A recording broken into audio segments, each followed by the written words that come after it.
Guys, welcome back to my YouTube channel Rajat Vijay Kumar blogs. ಎಲ್ಲರಿಗೂ ಕೂಡ ನನ್ನ ಇವತ್ತಿನ ವಿಡಿಯೋಗೆ ಸುಸ್ವಾಗತ. ಹಾಗೆ ಇವತ್ತು ನಾನು ನಿಮಗೆ ಒಂದು ವ್ಲಾಗ್ ವಿಡಿಯೋ ಮಾಡಿ ಹೇಳ್ಕೊಳ್ತಾ ಇದ್ದೀನಿ. ಸೊ ವ್ಲಾಗ್ ವಿಡಿಯೋ ನಾನೀಗ ಯಾಕೆ ಮಾಡ್ತಾ ಇದ್ದೀನಿ, ಪ್ರಶ್ನೆ ಬರ್ತಿದೆ ನಿಮ್ಗೆಲ್ಲರಿಗೂ.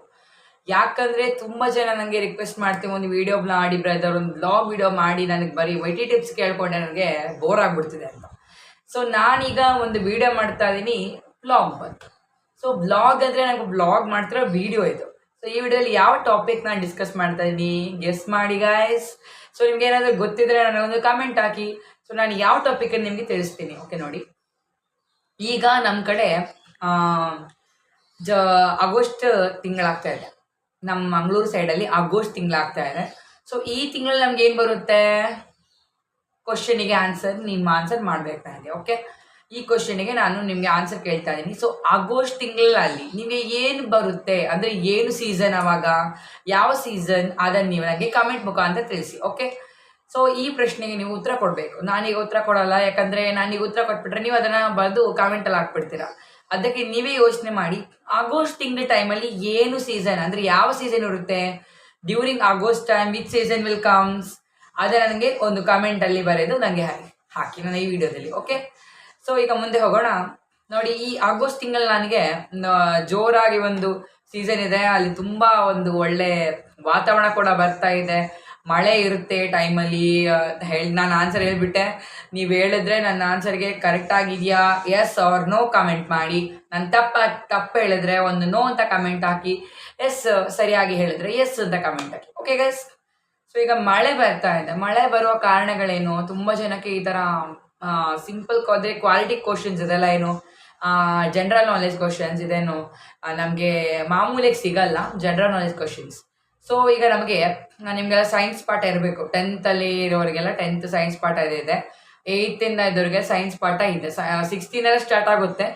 16 ನಿಮಗೆ ಸೈನ್ಸ್ ಪಾಠ ಸ್ಟಾರ್ಟ್ ಆಗುತ್ತೆ. ಸೈನ್ಸಲ್ಲಿ ನಿಮ್ಗೆ ಹೇಳ್ಕೊಡ್ತಾರೆ, when water droplets come to, ಅಂದರೆ ಏನು ಗೊತ್ತಾ, ನಿಮ್ಮ ಒಂದು ನದಿ ಇರುತ್ತೆ, ಒಂದು ನದಿಯಲ್ಲಿ ಅಥವಾ ಒಂದು ಸಾಗರ ಅಂತ ಅಂದ್ಕೊಳ್ಳಿ, ಬೀಚ್ ಅಂತ ಅಂದ್ಕೊಳ್ಳಿ, ಅಲ್ಲಿಯ ಒಂದು ಹೊಗೆ ಇರುತ್ತೆ, ಅಂದರೆ ನೀರಿನ ಒಂದು ಹೊಗೆ ಅಂತ ಹೇಳ್ತಾರೆ, ಅದು ಅದೃಶ್ಯ ಹೊಗೆ. ಅದರಲ್ಲಿ ನಿಮ್ಗೆ ಏನು ಕಾಣಿಸಲ್ಲ, ಆ ಹೊಗೆ ಹೋಗೋದು ಕಾಣಿಸಲ್ಲ. ಅದು ನೀರಿಂದ ಡ್ರಾಪ್ಲೆಟ್ ಆಗುತ್ತೆ, ಮೇಲ್ಗಡೆ ಹೋಗುತ್ತೆ. ಮೇಲ್ಗಡೆ ಹೋಗಿ ಅದು ಒಂದು ಕ್ಲೌಡ್ ಆಗುತ್ತೆ. ಕ್ಲೌಡ್ ಅಂದರೆ ಮೋಡ ಆಗುತ್ತೆ. ಮೋಡ ಆದಮೇಲೆ ಅದರಿಂದ ನಮಗೆ ಡ್ರಾಪ್ ನೀರು ಬೀಳುತ್ತೆ. ಹೇಗೆ ಗೊತ್ತಾ, ಆ ಒಂದು ಸಮುದ್ರದಿಂದ ನೀರು ಹೋಗುತ್ತಲ್ವಾ, ನೀರು ಆ ಒಂದು ಬಬಲ್ ಥರ, ಒಂದು ಶೇಕಡ ಥರ ಒಂದು ಹೋಗುತ್ತೆ. ಆ ಶೇಕಡ ಏನಾಗುತ್ತೆ, ಆ ಶೇಕಡ ಮೇಲ್ ಹೋಗ್ತಾ ಇದು ಇರುತ್ತಲ್ಲ ಕ್ಲೌಡಿಗೆ ಕಂಟೇನ್ ಆಗುತ್ತೆ. ಕ್ಲೌಡಿಗೆ ಕಂಟೇನ್ ಆದಾಗ ದಪ್ಪ ಆಗಿ ತಿಳುವಾಗಿ ಕ್ಲೌಡಿಗೆ ಕಂಟೇನ್ ಆಗುತ್ತೆ. ಕ್ಲೌಡಿಗೆ ಕಂಟೇನ್ ಆದಮೇಲೆ ಆ ಒಂದು ಕ್ಲೌಡಿಗೆ ಎಷ್ಟು, ಅಂದರೆ ಆ ಮೋಡಕ್ಕೆ ಎಷ್ಟು ನೀರು ಜಾಸ್ತಿ ಬರುತ್ತೋ, ಅಂದರೆ ಶೇಕಡ ಎಷ್ಟು ಜಾಸ್ತಿ ನೀರು ಆಗ್ತಾ ಇರುತ್ತಲ್ಲ ಆ ಕ್ಲೌಡಿಗೆ, ಅವಾಗ ಏನಾಗುತ್ತೆ, ಮಳೆ ಸ್ಟಾರ್ಟ್ ಆಗುತ್ತೆ. ಈ ಮಳೆಗೇನು ಟೈಮಿಂಗ್ ಇಲ್ಲ, ಇಷ್ಟು ಗಂಟೆಗೆ ಮಳೆ ಬರ್ತೀನಿ ಅಂತ. ಈಗ ನೀವು ಹೊರಗಡೆ ಹೋಗಿರ್ತೀರ, ನಿಮಗೆ ಈಗ ಸಂಜೆ ತಕ್ಷಣ ಮಳೆ ಬಂದ್ಬಿಡೋದು. ಯಾಕೆ ಬರುತ್ತೆ ಅಂದರೆ, ಆವಾಗ ಏನು ಗೊತ್ತಾ, ನಿಮ್ಗೆ ಅಲ್ಲಿ ಆ ಕ್ಲೌಡಲ್ಲಿ ನೀರು ಫುಲ್ ಆಗಿದೆ, ಮೇಲ್ಗಡೆ ನೀರು ಫುಲ್ ಆಗಿದೆ, ಆ ನೀರು ಡ್ರಾಪ್ಲೆಟ್ ಆಗಿ ಮಳೆ ಆಗಿ ಬೀಳೋದು. ಇದಕ್ಕೆ ಹೇಳೋದು ಮಳೆ ಬರೋ ಕಾರಣ ಏನಂತ ಜನರಲ್ ನಾಲೆಜ್ ಗೊತ್ತಿರಬೇಕು. ಜನರಲ್ ನಾಲೆಜ್ ಗೊತ್ತಿದ್ರೆ ನಿಮಗೆ ಸೈನ್ಸಲ್ಲಿ ಪಾಠ ಮಾಡಿರ್ತಾರೆ, ಈ ಥರ ಹೇಗೆ ಡ್ರಾಪ್ಲೆಟ್ಸ್ ಬರುತ್ತೆ, ಹೇಗೆ ಮಾಡಿರ್ತಾರೆ ಎಲ್ಲ ನಿಮ್ಗೆ ಪಾಠ ಆಗಿರ್ತದಲ್ವಾ. ಸೊ ಇದ್ರ ಬಗ್ಗೆ ನಿಮಗೊಂದು ತಿಳಿಸ್ಕೊಡ್ತದೆ, ಅಷ್ಟೇ ಚಿಕ್ಕ ಒಂದು ವಿಷಯ. ಹಾಗೆ ನಾವೀಗ ಮುಂದೆ ಮಳೆಗಾಲ ಆಯಿತು, ಬೇಸಿಗೆಗಾಲ. ಸೊ ಬೇಸಿಗೆಗಾಲ ಬರೋಣ. ಸೊ ನಾವೀಗ ಇವತ್ತು ಸೀಸನ್ ಬಗ್ಗೆ ಡಿಸ್ಕಸ್ ಮಾಡೋಣ. ಸೊ ಬೇಸಿಗೆಗಾಲಕ್ಕೆ ಬರೋಣ. ನಾವು ಕನ್ನಡದಲ್ಲಿ ಬೇಸಿಗೆಗಾಲ ಅಂತ ಹೇಳ್ತೀವಿ, ನೀವೆಲ್ಲ ಹಾಟ್ ಸೀಸನ್ ಹೇಳ್ತೀರಾ, ವಿಂಟರ್ ಸಮ್ಮರ್ ಸೀಸನ್ ಹೇಳ್ಬೋದು. ಆ ಟೈಮಲ್ಲಿ ನಿಮಗೆ ರಜೆ ಇರುತ್ತೆ, ಶಾಲೆಗೆ ರಜಾ, ಕಾಲೇಜಿಗೆ ರಜಾ, ಎಲ್ಲ ರಜೆ ಇರುತ್ತೆ. ನಿಮಗೆ ಮಾತ್ರ ರಜೆ ಬಿಟ್ಟರೆ ಜಾಬ್ನವ್ರಿಗೆ ರಜೆ ಇಲ್ಲ. ಯಾರೆಲ್ಲ ಬ್ಯಾಂಕ್ ಕೆಲಸ ಮಾಡ್ತಾರೆ ಅವರಿಗೆಲ್ಲ ರಜೆ ಇರೋದಿಲ್ಲ, ಅವರಿಗೆಲ್ಲ ಜಾಬ್ ಇರುತ್ತೆ, ಎಲ್ಲರಿಗೂ ಜಾಬ್ ಇರುತ್ತೆ. ನಿಮಗೆ ಮಾತ್ರ ರಜೆ ಇರುತ್ತೆ ಅಷ್ಟೇ. ಕಾಲೇಜವರಿಗೆ ಡೌಟ್ ನನ್ನ ಲೆಕ್ಕದಲ್ಲಿ ಕೆಲವರಿಗೆಲ್ಲ ರಜೆ ಇರಬಹುದು, ಕೆಲವರಿಗೆ ಕ್ಲಾಸ್ ಇರುತ್ತೆ. ಅದೇ ಸ್ಕೂಲಿಗೆ ಮಾತ್ರ ರಜೆ ಇರುತ್ತೆ ಅಷ್ಟೇ. ಏನೇ ಇದ್ದಂಗ್ಲಾಗಲಿ ಏಪ್ರಿಲ್ ಮೇಯಲ್ಲಿ ಸ್ಕೂಲಿಗೆ ರಜೆ ಇದ್ದೇ ಇರುತ್ತೆ. ಸೊ ಇವರಿಗೆಲ್ಲ ರಜೆ ಇದ್ದಾಗ ವೆಕೇಶನ್ ಹಾಲಿಡೇಸ್, ಆ ಟೈಮಲ್ಲಿ ಏನಾಗುತ್ತೆ, ನಿಮಗೆ ಬಿಸಿಲು ಜೋರಾಗುತ್ತೆ. ಬಿಸಿಲೇನಿರುತ್ತೆ, ಜೋರಾಗಿ ಬರುತ್ತೆ. ಸೊ ಬಿಸಿಲು ಯಾಕೆ ಜೋರಾಗಿ ಕೊಡ್ತಿರೋದಂದರೆ, ನೋಡಿ, ಬಿಸಿಲು ನಿಮಗೆ ಏನು ಹಾಟ್ ಸೀಸನಿಂದ ನಿಮಗೆ ಏನು ಲಾಭ ಏನು ಗೊತ್ತಾ, ಬಿಸಿಲಲ್ಲಿ ನಿಂತರೆ ನಿಮ್ಮ ಏನು ಪ್ರೋಟೀನ್ ಇರುತ್ತಲ್ವ, ಮೈಯಲ್ಲಿ ನಿಮಗೆ ಪ್ರೋಟೀನ್ ಇರುತ್ತಲ್ಲ, ಅದು ಜಾಸ್ತಿ ಆಗುತ್ತೆ. ಸೊ ಆ ಥರ ಬಿಸಿಲು. ಅದು ಯಾವಾಗ ಗೊತ್ತುಂಟಾ, ಬಿಸಿಲಂದ್ರೆ ಸ್ವಲ್ಪ ಡಿಫ್ರೆಂಟ್ ಇದೆ. ತುಂಬ ಜನ ಏನು ಗೊತ್ತಾ, 12 ಗಂಟೆ ನಾನು ಹೇಳಿದ್ದೀನಲ್ಲ ಈಗ ಬಿಸಿಲು ಅಂತ, 12 ಗಂಟೆಗೆ ಹೋಗಿ ನಿಂತ್ಕೊಂಡ್ಬಿಡ್ತಾರೆ. ಮಧ್ಯಾಹ್ನ ಹೋಗಿ ಆ 12 ಗಂಟೆಗೆ ಬಿಸಿಲು ನಿಂತ್ಕೊಂಡ್ಬಿಡ್ತಾರೆ. ಅದಲ್ಲ ಬಿಸಿಲು, ಆ ಬಿಸಿಲಲ್ಲ, ಬೇರೆ ಬಿಸಿಲಿದೆ. ಯಾವುದು ಗೊತ್ತುಂಟಾ, ಬಿಸಿಲು ಯಾವುದು ಗೊತ್ತುಂಟಾ, ಬೆಳಗ್ಗೆ 7 ಗಂಟೆಗೆ ಬರುತ್ತಲ್ವಾ, 7 ಗಂಟೆ ಉದಯ ಆಗುತ್ತಾ ಸೂರ್ಯ, ಆ ಬಿಸಿಲಿನ ನೀವು ಪಡ್ಕೊಂಡ್ರೆ ಪ್ರೋಟೀನ್ ಹೋಗುತ್ತೆ, ಮೈ ಒಳಗಡೆ ಪ್ರೋಟೀನ್ ಬರುತ್ತೆ ಅಂತ ಹೇಳ್ತಾರೆ. ಸೊ ಆ 7ರಿಂದ 8 ಗಂಟೆ ಬಿಸಿಲು ಇದೆಯಲ್ಲ, 7ರಿಂದ 9 ಗಂಟೆ ಬಿಸಿಲು, ಆ ನೀವು ತಗೊಂಡ್ರೆ ಅದನ್ನು ಪ್ರೋಟೀನ್ ಬರುತ್ತೆ ನಿಮ್ಮ ಮೈಯಲ್ಲಿ ಅಂತ ಹೇಳ್ತಾರೆ ಸ್ಟಾರ್ಟಿಂಗಲ್ಲಿ. ಸೊ ನೀವು ಮತ್ತೆ 9 ಗಂಟೆ ಮೇಲೆ ತಗೊಂಡ್ರೆ ಪ್ರಯೋಜನ. ಯಾಕೆ 9 ಗಂಟೆ ಮೇಲೆ ನಟಾ ಬಿಸಿಲು, ಬಿಸಿಲು ಮೇಲೆ ಬಿಸಿಲು, ಸೆಕೆಯಲ್ಲಿ ಕುತ್ಕೊಳ್ಳೋಕ್ಕಾಗಲ್ಲ, ಫ್ಯಾನ್ ಬೇಕೇ ಬೇಕು ನಿಮಗೆ, ಆ ಥರ ಬಿಸಿಲಿರುತ್ತೆ.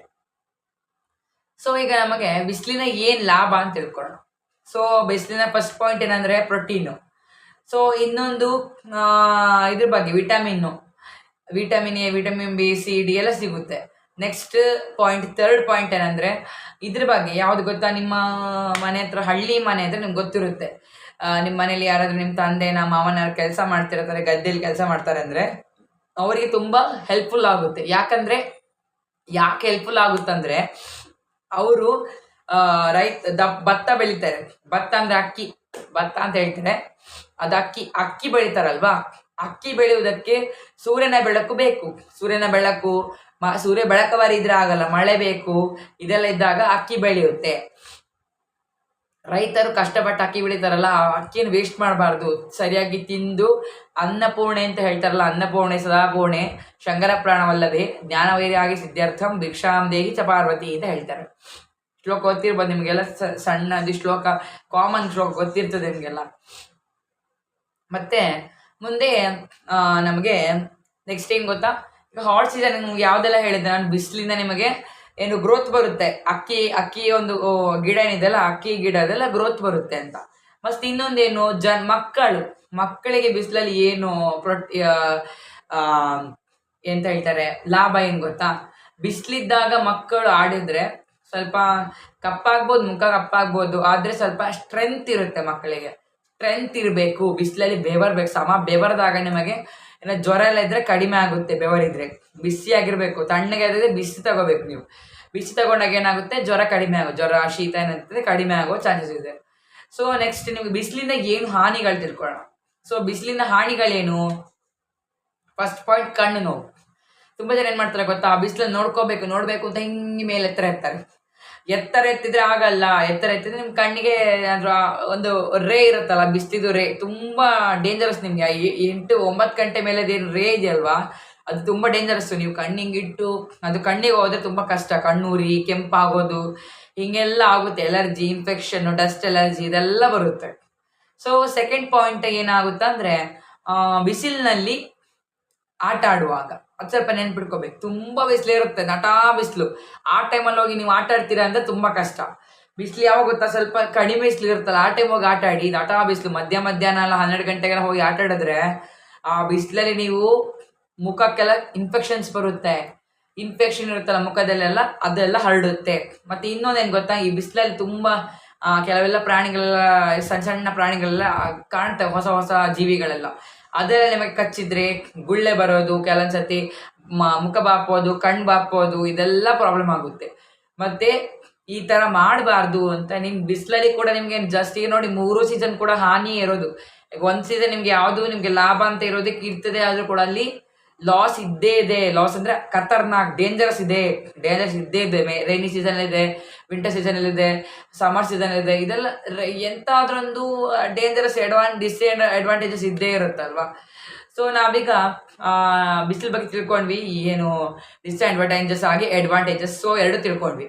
ಸೊ ನೆಕ್ಸ್ಟ್ ನಾವೇನು ತಿಳ್ಕೊಳ್ಳೋಣ, ನಾವು ಮುಂದೆ ತಿಳ್ಕೊಳ್ಳೋಣ, ಗೆಸ್ ಮಾಡಿ. Winter season. ಸೊ ವಿಂಟರ್ ಅಂದರೆ ಏನು ಅಂತ, ಚಳಿಗಾಲದಲ್ಲಿ ನೀವೇನು ಮಾಡ್ತೀರಾ, ದಪ್ಪದ ಬಟ್ಟೆ ಹಾಕೋತೀರಾ. ಏನು ಮಾಡ್ತೀರಾ, ಅಲ್ಲೇನೋ ನಿಮ್ಮ ಮನೆ ಹತ್ರ ಹೀಟ್ರ್ ಇದ್ರೆ ಹೀಟ್ರ್ ಹಾಕೊಂಡು ಕೂತ್ಕೋತೀರಾ.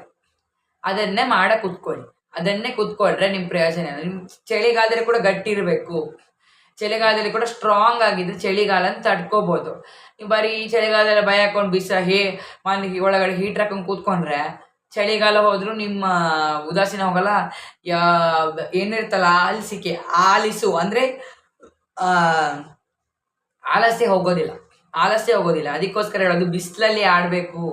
ಚಳಿದ್ರು ಕೂಡ ನೀವು ಹಂಗೆ ತೆಕ್ಕೊಂಡು ಬಿಸಿಲಲ್ಲಿ ಆಡಿ ಪರವಾಗಿಲ್ಲ, ಒಳ್ಳೆ ಬಿಸಿ ಆಗುತ್ತೆ ನಿಮಗೆ. ಯಾಕಂದ್ರೆ ಆ ಟೈಮಲ್ಲಿ ನೀವು ಒಂದು ಸ್ವಲ್ಪ ಬೆವರಿದ್ರೆ ಸಾಕು, ಆರಾಮ್ಸೆ ನಿಮಗೆ ಆ ಸೆಕೆಯಲ್ಲಿ ಎಷ್ಟು ಬೇಕು ಸೆಕೆ. ಮತ್ತೆ ಗೊತ್ತಾ, ಚಳಿದ್ರು ಕೂಡ ನೀವು ಫ್ಯಾನ್ ಹಾಕ್ತೀರಾ. ತುಂಬಾ ಜನ ಚಳಿದ್ರೆ ಫ್ಯಾನ್ ಹಾಕಲ್ಲಲ್ವಾ. ಈಗ ನೀವೆಲ್ಲ ಆಟ ಆಡ್ಕೊಂಡು ಬಂದ್ರೆ ಹೊರಗಡೆ ಚಳಿ ಟೈಮಲ್ಲಿ ಸೆಕೆ ಆಗಿರುತ್ತೆ, ಬೆವರಿರುತ್ತೆ, ಫುಲ್ ಬೆವರ್ ಥರ ಆಟ ಆಡೋದ್ರ ಉಂಟಲ್ವಾ. ಮನೆಗೆ ಬಂದ್ಮೇಲೆ ಬಾ ನಂಗೊಂದು ಫ್ಯಾನ್ ಬೇಕು ಮರ್ರೆ, ಫ್ಯಾನ್ ಕುತ್ಕೋಬೇಕು, ಸೆಕೆ ಆಗ್ತದೆ, ಕುತ್ಕೊಳ್ಳೋಕ್ಕಾಗಲ್ಲ ಅಂತ ಆ ಥರ ಅನಿಸುತ್ತೆ. ಅದಕ್ಕೋಸ್ಕರ ಹೇಳೋದು ಚಳಿಗಾಲದಲ್ಲಿ ಕೂಡ ಒಂದು ಸ್ವಲ್ಪ ಲಾಭ ಇದೆ ಮಕ್ಕಳಿಗೆ. ಆಟ ಆಡಿದ್ರೆ ಸ್ವಲ್ಪ ಬೆವರ್ಸೋದು, ಸ್ವಲ್ಪ ಸೆಕೆ ಕೂಡ ಆಗುತ್ತೆ. ಇಲ್ಲ ಬರೀ ಚಳಿಯೆಲ್ಲ ಕುತ್ಕೊಂಡು ಹೀಟ್ರ್ ಹಾಕೊಂಡು ಕೂತ್ಕೊಂಡ್ರೆ ಆಗುತ್ತೆ, ಇಲ್ಲ ಅದು ಮಾಡಬೇಡಿ ಹೇಳೋದು ನಾನು. ಆಟ ಆಡಿದ್ರೆ ಸ್ವಲ್ಪ ಜೈದಾರ ಆಗುತ್ತೆ. ಇಲ್ಲ ವರ್ಕ್ ಮಾಡಿ ಅಂತಂದ್ರೆ ವರ್ಕ್ ಮಾಡಿದ್ರು ಕೂಡ ಸ್ವಲ್ಪ ನಿಮಗೆ ಸೆಕೆಗ ಕೆಲಸ ಮಾಡಿದ್ರು ಕೂಡ ವರ್ಕಲ್ಲಿ ಸ್ವಲ್ಪ ಸೆಕೆ ಬೆವರೆಲ್ಲ ಉರಿ ಆಗ್ತದೆ. ಈಗ ಮಾಡಕ್ಕೆ ಹೋಗ್ಬೇಡಿ, ಈಗ ಮಾಡಿ ನಿಮಗೆ ಸ್ವಲ್ಪ ಮಾಡೋಷ್ಟು ಮಾಡಿ, ಬೆವರ್ತದೆ, ಎಂತ ಮಾಡೋಕ್ಕಾಗಲ್ಲ. ಕೆಲಸ ಮಾಡ್ಬೇಕಾದ್ರೆ ಬೆವರದೆ. ನೀವು ಚಳಿಗಾಲದಲ್ಲಿ ಮಾಡ್ತೀರಾ ಸೆಕೆಗಾಲದಲ್ಲಿ ಮಾಡ್ತೀರಾ ಅದು ಸಂಬಂಧ ಇರೋದಿಲ್ಲ. ಬೆವರ್ತದೆ, ಯಾಕೆ ತುಂಬ ಕೆಲಸ ಮಾಡಿರ್ತೀರಾ. ಒಂದು ಅಷ್ಟು ಕೆಲಸ ಕಾಲ ಎಳಿತಿರ್ತದೆ, ಕೈ ಕಾಲು ಎಳಿತಿರ್ತದೆ, ಆ ಕೆಲಸ ಮಾಡ್ತಿರ್ತೀರ. ಒಂದು ಸ್ವಲ್ಪ ಒಂದು ಗಂಟೆ ಮಲ್ಕೊಳ್ತೀರಾ ಅಂದರೆ ನೆಮ್ಮದಿ, ಹಬ್ಬ ನಾ ಮಲ್ಕೊಂಡ್ವಿ ಅಂತ ಅನಿಸುತ್ತೆ, ಆ ಥರ ಆಗುತ್ತೆ ನಿಮಗೆ. ಮತ್ತೆ ನಾವೀಗ ಮುಂದೇನು ತಿಳ್ಕೊಳ್ಳೋಣ. ರೈನಿ ಈಗ ನೋಡಿ, ಈ ಸೀಸನಲ್ಲಿ ನಿಮಗೆ ಹಾನಿ ಏನು ಅಂತ ತಿಳ್ಕೊಳ್ಳೋಣ. ಹಾನಿ ಅಂದರೆ ಅಡ್ವಾಂಟೇಜಸ್ ಏನು, ಲಾಭ ಏನಿಲ್ಲ. ನಿಮ್ಗೆ ಆಟ ಆಡ್ಬೋದು, ಮತ್ತು ಸ್ನೋ ಅಂದರೆ ಹಿಮಾಲಯ ಸೈಡಲ್ಲಿ ಸ್ನೋಗಳೆಲ್ಲ ಇರುತ್ತೆ, ಸ್ಕೀಯಿಂಗ್ ಮಾಡ್ಬೋದು, ಎಲ್ಲ ಮಾಡ್ಕೋಬೋದು. ಹಿಮಾಲಯ ಸೈಡಿಗೆಲ್ಲ ಹೋದ್ರೆ ಇಲ್ಲ ಸ್ನೋ ಬರಲ್ಲ ನಿಮಗೆ, ಹಿಮಾಲಯ ಸೈಡಲ್ಲಿ ಸಿಗುತ್ತೆ, ಸ್ನೋ ಇದೆ, ಮಂಜುಗಡ್ಡೆ ಅಲ್ಲಿರುತ್ತೆ, ಅಲ್ಲಿ ನೀವು ಸ್ಕೀಯಿಂಗ್ ಎಲ್ಲ ಮಾಡ್ಬೋದು. ಸ್ಕೀಯಿಂಗ್ ಗೊತ್ತುಂಟಲ್ವಾ, ಈಗ ಕೈಲಿ ಸ್ಕೀಯಿಂಗ್ ಮಾಡ್ತಾರೆ ಕೆಳಗಡೆ ಪರ್ವತದಿಂದಲ್ಲ, ಅದೆಲ್ಲ ಒಳ್ಳೆ ಆಟ ಆಡ್ಬೋದು, ಚೆನ್ನಾಗಿರುತ್ತೆ ಅಲ್ಲಿ ಎಲ್ಲ ಪಾರ್ಕೆಲ್ಲ ಇದೆ. ಸೊ ಇಲ್ಲಿ ಏನು ಗೊತ್ತೆ ನಿಮಗೆ, ಈಗ ನಿಮ್ಗೆ ಡಿಸ್ಅಡ್ವಾಂಟೇಜಸ್ ಏನು ಆದರೆ ನಮಗೆ ಸ್ನೋ ಗಾಳಿ ಬರುತ್ತೆ, ಮಂಜುಗಡ್ಡೆಯ ಬಿರುಗಾಳಿ ಅಂತ ಹೇಳ್ತಾರೆ. ಮಂಜುಗಡ್ಡೆ ಬಿರುಗಾಳಿ ಅಂತ ತೂಫಾನ್ ಹಿಂದಿಲಿ ಹೇಳ್ತಾರೆ. ಆ ಥರ ಎಲ್ಲ ಇದ್ರೆ ತುಂಬ ಕಷ್ಟ ಆಗುತ್ತೆ. ತುಂಬ ಜನರ ಜೀವ ಗೊತ್ತುಂಟಾ ಆ ಬಿರುಗಾಳಿಯಿಂದ, ಮಂಜುಗಡ್ಡೆ ಬಿರುಗಾಳಿಯಿಂದ ತುಂಬ ಜನರ ಜೀವ ಕೂಡ ಹೋಗಿದೆ. ಅದಕ್ಕೆ ನೆನಪಿಟ್ಕೊಳ್ಳಿ, ನಿಮ್ಮ ಯಾರೊಟ್ಟಿಗೆ ನೀವು ಅಲ್ಲಿ ಹಿಮಾಲಯಕ್ಕೆ ಹೋಗ್ತೀರಾ ಅವರೊಟ್ಟಿಗೆ ಇರಬೇಕು. ಅದನ್ನು ಬಿಟ್ಕೊಂಡು ನೀವೇಲ ಹೊರಗಡೆ ಎಲ್ಲೆಲ್ಲ ಆಚೆ ಹೋಗೋದು ಮಾಡಿದ್ರೆ, ಕಳೆದೋಗ್ಬಿಟ್ರೆ ಅಲ್ಲಿ ನಿಮ್ಗೆ ಏನು, ಆ ಪಕ್ಕದಲ್ಲಿ ಇಡೀ ಸ್ನೋ ಬಿಟ್ಟರೆ ನಿಮ್ಗೆ ಅಲ್ಲಿ ಏನೂ ಇಲ್ಲ. ಅಲ್ಲಿ ಮಂಜುಗಡ್ಡೆ ಬಿಟ್ಟರೆ ನಿಮ್ಗೆ ಏನಲ್ಲಿ ಏನು, ಅಲ್ಲಿ ಒಂದು ಕಡೆ ಕ್ಯಾಂಪ್ ಕಾಣಿಸ್ಬೋದು ಅಷ್ಟೇ, ಒಂದು ಕಡೆ ಒಂದು ರಿಸಾರ್ಟ್ ಇದೆ ಅಷ್ಟೇ. ಮತ್ತು ಎಲ್ಲ ಕಡೆ ಸ್ನೋ ಅಂದರೆ ಮಂಜುಗಡ್ಡೆ, ಅಲ್ಲಿ ಎಲ್ಲ ಕಡೆ ಮಂಜುಗಡ್ಡೆ. ನೀವು ಅಲ್ಲಿ ಫೋನ್ ಮಾಡೋಕ್ಕೂ ಫೋನ್ ಇರೋದಿಲ್ಲ, ನೀವು ಕಳೆದೋಗ್ಬಿಟ್ಟೆ ತುಂಬ ಕಷ್ಟ ಇದೆ. ಅದಕ್ಕೋಸ್ಕರ ಅಲ್ಲ ಪೇರೆಂಟಲ್ಲಿ ಜಾಗ್ರತೆ ಮಾಡ್ಕೊಳ್ಳೋದು ಮಕ್ಕಳನ್ನ ನೋಡಿ ಅಂತೇಳಿ. ಅಷ್ಟು ಕಷ್ಟ ಇದೆ ಆ ಜಾಗದಲ್ಲಿ. ತುಂಬ ಇದೆಲ್ಲಿರುತ್ತೆ ಗೊತ್ತುಂಟಾ, ಪೋಲಾರ್ ಬಿಯರ್ ನೆನಪಿದೆ, ಪೋಲಾರ್ ಬೇರ್ ಗೊತ್ತುಂಟಾ ನಿಮಗೆ? ವೈಟ್ ಬಿಯರ್ ಅಂತ ಹೇಳ್ತಾರೆ, ವೈಟ್ ಬೇರ್. ಇಲ್ಲಿ ಈಗ ಕಾಡಲ್ಲಿ ಸಿಗುತ್ತಲ್ಲ ಬಿಯರ್ ಅಲ್ಲ ಬೇರ್ ಅಲ್ಲಿ ಸಿಗೋ ಥರನೇ ಅಲ್ಲಿ ನಿಮಗೆ ಪೋಲಾರ್ ಬೇರ್ ಸಿಗುತ್ತೆ, ವೈಟ್ ಕಲರ್ದು. ವೈಟ್ದು ಒಂದು ಬೇರ್ ಅಂತಿದೆ, ಬೇರ್. ತುಂಬ ಜನ ಬಿಯರ್ ಹಾಕೊಂಡ್ರ, ಅದು ಡ್ರಿಂಕ್ ಅದಲ್ಲ, ನಾನು ಹೇಳ್ತಿರೋದು ಬಿಯರ್ ಅಲ್ಲ, ಬೀರ್. ಸೊ ಇದಿದೆ ಅಲ್ವಾ, ಇದೇನು ಗೊತ್ತಾ, ಒಂದು ನೀವು ಹೇಳಿದ್ರೆ ಒಂದು ಬಾಲು ಅಂತ ಹೇಳ್ತೀರಿ ಹಿಂದಿಯಲ್ಲಿ, ಬಾಲು ಅಂತ ಹೇಳ್ತಾರೆ, ಬಾಲುವಾಗ ಅಂತ ಓಡ್ತಾರಲ್ಲ, ಆ ಥರನೇ ರೇರ್ ಅದು ಪೋಲಾರ್ ಬ್ಯಾರ್ ಅಂತ ಹೆಸರು ಅದಕ್ಕೆ. ಪೋಲಾರ್ ಬ್ಯಾರ್ ಅದು ವೈಟ್ ಆಗಿರುತ್ತೆ, ಅದು ತುಂಬ ಡೇಂಜರಸ್ಸು. ಅದನ್ನು ಮನುಷ್ಯನ ಕಚ್ಚಿ ತಿಂದ್ಬಿಡುತ್ತೆ ಗೊತ್ತುಂಟಾ, ಯಪ್ಪ ಅದು ಮನುಷ್ಯರನ್ನ ಕಚ್ಚಿ ತಿಂದ್ಬಿಡುತ್ತೆ. ಹಾಗೆ ಮಾಂಸ ಸಮೇತ ಮನುಷ್ಯ ನುಂಗ್ಬಿಡುತ್ತದು, ಅಷ್ಟು ಖತರ್ನಾಕ್ ಅದು. ಅದಕ್ಕೆಲ್ಲ ಅದನ್ನೆಲ್ಲ ಸ್ವಲ್ಪ ಜಾಗ್ರತೆ ಮಾಡ್ಕೊಳ್ಳೋದು. ಅದಕ್ಕೆಲ್ಲ ಜನರ ಮಕ್ಕಳನ್ನು ಕೂಡ ಒಬ್ಬರೇ ಕಳ್ಸಲ್ಲ ಇಲ್ಲಿ ಹಿಮಾಲಯದಲ್ಲೆಲ್ಲ ಆಚೆ ಹೋಗೋದಕ್ಕೆ. ಪೇರೆಂಟ್ಸ್ ಇದ್ದಾಗ ಏನಾಗುತ್ತೆ, ಮಕ್ಕಳು ಸ್ವಲ್ಪ ಧೈರ್ಯ ಇರುತ್ತೆ, ಮಕ್ಕಳು ನೋಡ್ಕೊತಿದ್ದಾರೆ ಪೇರೆಂಟ್ಸು. ಇಲ್ಲಾಂದರೆ ಏನು ಧೈರ್ಯ ಇರಲ್ಲ, ಭಯ ಜಾಸ್ತಿ ಗೊತ್ತುಂಟು. ಆವಾಗ ತುಂಬ ಭಯ ಇದೆ, ಯಾಕಂದರೆ ಆ ಟೈಮಲ್ಲಿ ನಿಮ್ಗೆ ಅಲ್ಲಿ ಆ ಪೋಲಾರ್ ಬೇರ್ಗಳೆಲ್ಲ ತುಂಬ ಇರ್ತಾರೆ. ಆ ಸಮಯದಲ್ಲಿ ಅದು ಇರ್ತವೆ, ಅದೆಲ್ಲ ಡೇಂಜರಸ್. ಅದು ಎಲ್ಲಿಂದ ಬರ್ತದೆ ಸಹ ಗೊತ್ತಾಗಲ್ಲ. ಇಲ್ಲಿಗೆಲ್ಲ ಬರಲ್ಲ, ಅವೆಲ್ಲ ಅಲ್ಲೇ ಹಿಮಾಲಯದಲ್ಲಿ ಜಾಸ್ತಿ ಇರೋದು. ಈ ಕಡೆ ಬರೋಕ್ಕಾಗಲ್ಲ, ಬಿಸಿಲಲ್ಲಿ ಆಗಲ್ಲ ಅವರಿಗೆಲ್ಲ. ಅವಾಗೆಲ್ಲ ತಣ್ಣಗೆ ಆಗಬೇಕು, ಕೋಲ್ಡ್ ಸೀಸನ್ ಇರಬೇಕು ಅವರಿಗೆ. ನೋಡಿ ಹಿಮಾಲಯದಲ್ಲಿ ನಿಮ್ಗೆ ಬಿಸಿಲು ಬಂದರೂ ಕೂಡ ಪ್ರಯೋಜನ ಇಲ್ಲ ಹಿಮಾಲಯದಲ್ಲಿ, ಯಾಕಂದರೆ ಹಿಮಾಲಯದಲ್ಲಿ ಪೂರ್ತಿ ಸ್ನೋವೇ ಇರೋದು. ಅಲ್ಲಿ ಬಿಸಿಲು ಬಂದರೂ ಒಂದೇ, ಮಳೆ ಬಂದರೂ ಒಂದೇ. ಮಳೆ ಬಂದರೆ ಸುಂದರ ಗಾಳಿ ಬಂದ್ಬಿಡುತ್ತೆ ಅಷ್ಟೇ ಹಿಮಾಲಯದಲ್ಲಿ. ಕಾಶಿ ಮತ್ತು ಜಮ್ಮು ಕಾಶ್ಮೀರ್ ಇಲ್ಲೆಲ್ಲ ಫುಲ್ಲು ಕೋಲ್ಡ್ ಮತ್ತು ತುಂಬ ಅಲ್ಲಿ ಸ್ನೋ ಇದೆ, ಮಂಜುಗಡ್ಡೆ ಜಾಸ್ತಿ ಇದೆ. ಅಲ್ಲಿ ನಿಮಗೆ ಮಳೆ ಬಂದರೂ ಒಂದೇ, ಬಿಸಿಲು ಬಂದರೂ ಒಂದೇ ಆ ಜಾಗದಲ್ಲಿ. ಅದು ನಾರ್ತ್ ಪೋಲ್ ಎಲ್ಲ ಇರುತ್ತಲ್ಲ, ಆ ಸೈಡಲ್ಲಿ ಇರ್ತದೆ. ಅದೆಲ್ಲ ಕಾಮನ್ ನಿಮಗೆಲ್ಲ. ಸೊ ನಾವೀಗ ಇದ್ರ ಬಗ್ಗೆ ಡಿಸ್ಅಡ್ವಾಂಟೇಜಸ್ ತಿಳ್ಕೊಂಡ್ವಿ. ಹಾಗೆ ನೆಕ್ಸ್ಟ್ ನಾವ್ ತಿಳ್ಕೊಳ್ಳೋಣ ರೈನಿ ಸೀಸನ್ ಬಗ್ಗೆ. ಸೊ ಈಗ ರೈನಿ ಸೀಸನ್ ಏನು? ರೈನಿ ಸೀಸನ್ ಅಂದರೆ ಒಂದು ಡಿಸ್ಅಡ್ವಾಂಟೇಜ್ ಹೇಳ್ತಿರೋದು ನಾನೀಗ. ಮಳೆಗಾಲ ಅಂತ ಹೇಳ್ತಾರೆ. ಮಳೆಗಾಲದಲ್ಲಿ ನಿಮಗೆ ರೈನಿ ಸೀಸನ್ ಡಿಸ್ಅಡ್ವಾಂಟೇಜಸ್ ಏನಿರುತ್ತೆ ಅಂದರೆ ಬಿರುಗಾಳಿ ಬರೋದು, ಮತ್ತು ಜನರು ಮಳೆಯಲ್ಲೆಲ್ಲ ಹಾರ್ಕೊಂಡು ಹೋಗೋದು. ಅಂದರೆ ಅಷ್ಟು ದೊಡ್ಡ ಬಿರುಗಾಳಿ ಬರುತ್ತೆ, ಬಟ್ ಸುಂಟರ್ ಗಾಳಿ ಬರುತ್ತೆ, ಜನರೆಲ್ಲ ಹಾರ್ಕೊಂಡು ಹೋಗ್ತಾರೆ, ಕಾರೆಲ್ಲ ಗುಂಡಿಗೆ ಬೀಳೋದು, ಆ ಥರ ಎಲ್ಲ ಕೆಸರು ತುಂಬ ಡಿಸ್ಅಡ್ವಾಂಟೇಜಸ್ ತುಂಬ ಮಾಡ್ತಾರೆ. ಸೊ ಆ ಡಿಸ್ಅಡ್ವಾಂಟೇಜಸ್ ನಾವು ನಿಲ್ಲಿಸ್ಬೇಕಂದ್ರೆ ನಾವೇ ಒಂದು ಪ್ರೊಟೆಕ್ಷನ್ ಮಾಡ್ಕೋಬೇಕು ಅಂತ ಕೇಳ್ತಾ ನಮ್ಮ ವಿಡಿಯೋವನ್ನು ಮುಗಿಸ್ತಿದ್ದೀನಿ. ಹಾಗೆ ನೆಕ್ಸ್ಟ್ ಒಂದು ವಿಡಿಯೋ ಬರ್ತಾ ಇದೆ, ನಿಮ್ಗೆಲ್ಲರಿಗೂ ಕೂಡ ಸ್ಪೆಷಲ್ ವಿಡಿಯೋವನ್ನು ನಾವು ಒಂದು ಎಂಜಾಯ್ಮೆಂಟ್ ಮಾಡೋಕ್ಕೆ ಈ ಚಾನಲ್ಗೆ ಬರ್ತಾ ಇದೆ. ಎಲ್ಲರೂ ವಾಚ್ ಮಾಡಿ, ಹಾಗೆ ದಯವಿಟ್ಟು ಪೂರ್ತಿ ವಿಡಿಯೋನ ನೋಡಿ, ಲೈಕ್ ಮಾಡಿ, ಕಮೆಂಟ್ ಮಾಡಿ, ಸಬ್ಸ್ಕ್ರೈಬ್ ಮಾಡ್ಕೊಳ್ಳಿ, ಶೇರ್ ಮಾಡಿ, ಮರಿಬೇಡಿ ಗಾಯ್ಸ್. ಎಲ್ಲರೂ ಕೂಡ ನನ್ನ ವಿಡಿಯೋವನ್ನು ನೆಕ್ಸ್ಟ್ ವಿಡಿಯೋನ ವಾಚ್ ಮಾಡೋಣ. ಅಲ್ಲಿವರೆಗೂ ಬಾಯ್ ಬಾಯ್.